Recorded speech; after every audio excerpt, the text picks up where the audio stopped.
To their amazement, they came upon the almost legendary old farmhouse, now seen to be made of soft sandstone. The stream ran into the spring room of the house, a source of bath and laundry taken and done in another century, and out again along its wet and winding way toward the Hudson River.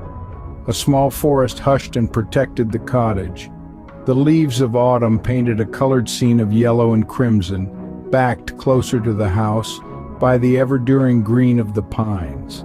A slate stone path led up to the front door, now a gold leaf carpet of fallen leaves gilding the way. The house was in some need of repair, they noted. It needed a few nails in the roof shingles and some woodwork. Inside, they found a few small holes in the walls. "We could fix it up," she said, "and have a place to stay when it gets too cold for the barn. Winter may be coming all too soon. It's been vacant a long time. Since my uncle passed away. I was then only a young girl of 20 summers. My aunt still owns it and the surrounding property, but she doesn't care about it. It has been forgotten. So we could use it. We could have it. Yes, but let it remain our secret, and then the privacy shall be ours as well. A little dusting and painting could do a lot here, along with a woman's touch. I could put color in the windows. Curtains! Yes, and maybe bring a few things from home. It would be our sanctuary, our country home. Our country manor, our homestead, our haven, our retreat. I like the word sanctuary the best. Yes, me too. Here we have no neighbors, no intrusions, no electricity. It's close to nature and sky."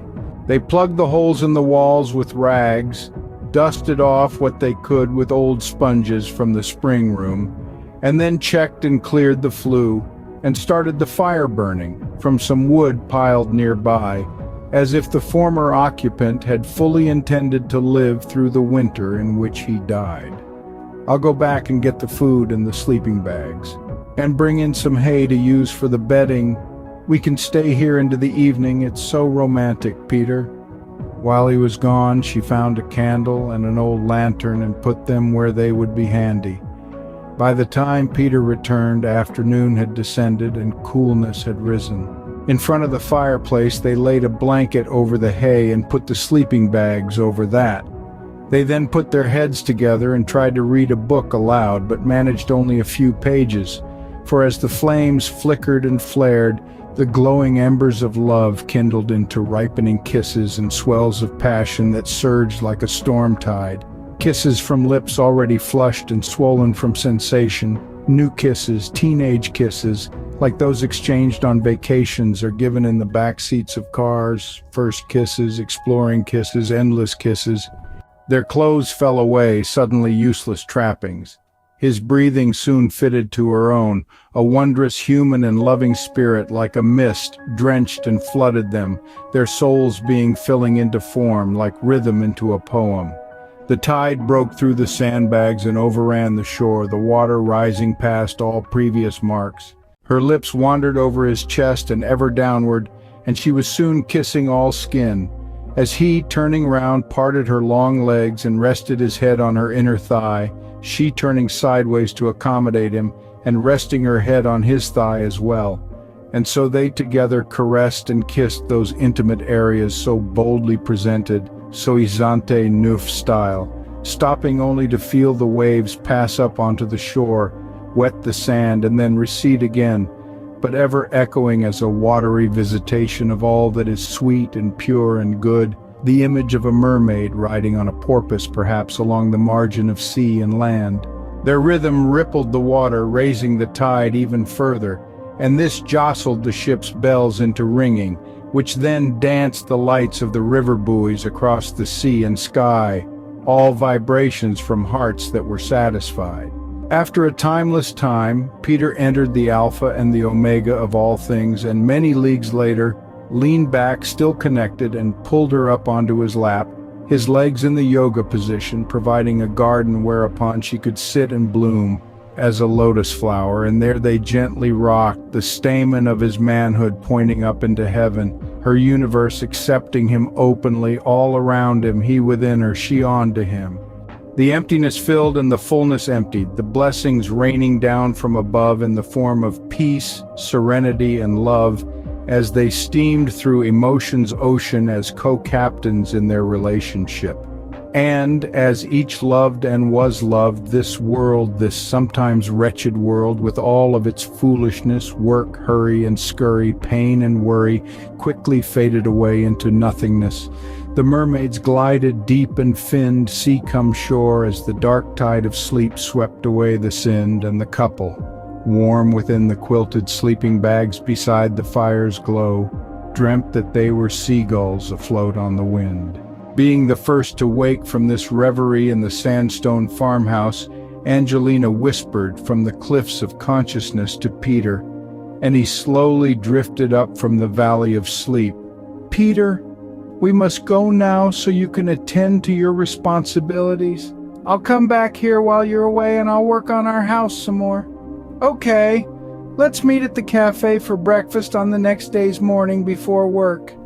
"I would like that." As they left the cottage, the great orange pumpkin of the autumn moon was up a ways, lighting the way along the banks of the stream. It provided an otherworldly glow that, like the mood of love, guided them on. From a clearing they could see the stars, those lamps of incredible brightness that shone from far away and long ago, suns really, but dimmed by the incomprehensible distances intervening. Space, life, and death. A thought from space entered Peter's mind, perhaps from a door momentarily opened by a shooting star, and he turned to Angelina to relate, "I am a traveler through space, a refugee from some barren and fruitless world. I am searching, ransacking the heavens, looking for the legendary Eden, and as I peer through the viewport of my spaceship, I know, through some driving force, that among those many lights that dance in the sky, an oasis in space waits for us. A world where flowers bloom and fountains spray, a paradise called Earth to glorify, a world of boundless beauty and grace that has no equal any time or any place." Well, welcome home, Peter, to heaven on earth, the be-all and the end-all, for earth is the best of all worlds, a world balanced by sadness and smile, life and death, night and day, sun and flood, give and take, truth and doubt, plenty and drought, good and evil, for you can't have the one without the other. Therefore, earth, just the way it is truly the best of all possible worlds, one made even better by our love. There's an urge, Angelina, between root and flower, plant and soil, leaf and sun, air and water, day star and planet, man and woman, valley and mountain, wind and mist, and between you and me, through time and space, forever. Returning to the age-old cemetery entrance, they were greeted by a stone angel atop one of the gateposts, the other one having flown, heaven's last gatekeeper on this frontier from beyond. The moon was even higher and brighter now, and Peter, in a poetic vision, spotted old Autumn himself wandering among the tilted tombstones, his hair of straw winnowing in the wind. They stopped and shivered as Peter related this to Angelina, for she too had felt his presence. The crow reappeared, startling them for a moment, and landed on Angelina's shoulder, nuzzling her, then flew on ahead. The famous bird of time, perhaps. As moonlight washed the marble of the eternal monuments, they read two more of the inscriptions engraved thereupon.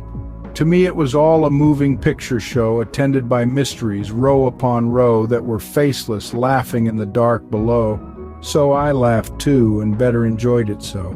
Oh, never has there been a time more rare, but that I could surely say, I was there on that heavenly sphere of blue and green.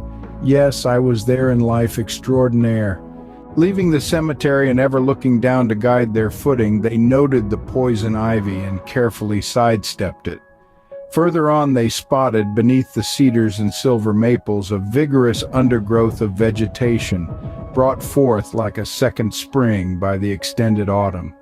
There was basil, feverwort, wolf's bane, wild cucumber, cinquefoil, meadow saffron, germander, gillyflower, and fall roses. Lifting a rose and pressing it between their lips, they drank the evening dew from it in what turned into a kiss. After passing back along the stone wall to the picnic site, they emerged back into town like ghosts from the netherworld, swirling like leaves whirled by dust devils, in their unison of love that was propelled by forces from beyond. They kissed goodbye, an almost 2-day kiss, as all the while sweetness and serenity stole through their flesh like a mist in a valley, filling it fresh.